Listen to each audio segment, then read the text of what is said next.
And now from the I-Team, a condo complex is leaking sewage and tenants are just fed up. Yeah, both the county and the health district working with the homeowners association to remedy the problems, but some people who live in the buildings on Desert Inn near Paradise say the damage is just too great. The I-Team's David Charnes there live with more on their concerns. David. Yeah, Brian, Denise, I do want to let you know that some of what we're about to show you isn't really the most pleasant thing to see while you're eating dinner. But take a look. This is the building we're talking about. In addition to those sewage issues, inspectors worry that this part of the building could collapse. It's absolutely disgusting. Just a block from the Strip, in the shadow of some of Las Vegas's most expensive rooms, is the Desert Inn Villas. The place just deteriorating. The walls in some places of the building are bulging outwards. Protruding walls, cracking sidewalks, and leaking sewage. You can smell it. When the I-Team visited the property, there were pieces of toilet paper where raw sewage had come up through the ground. Carl Osborne first moved here 30 years ago.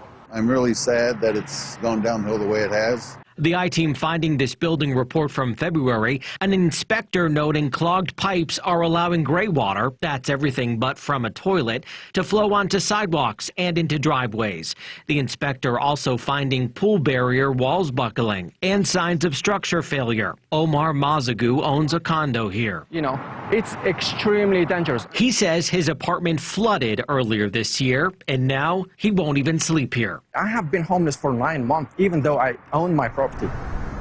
Since last winter, Osborne and Mazagu have sent the I-Team photos and videos of the ongoing issues.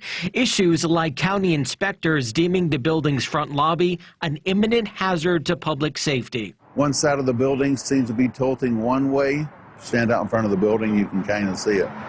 The leaking sewage prompting the health district to also issue the HOA with a violation notice. They also mentioned to me that they hate to condemn the place because it makes everybody homeless, that everybody would have to move out.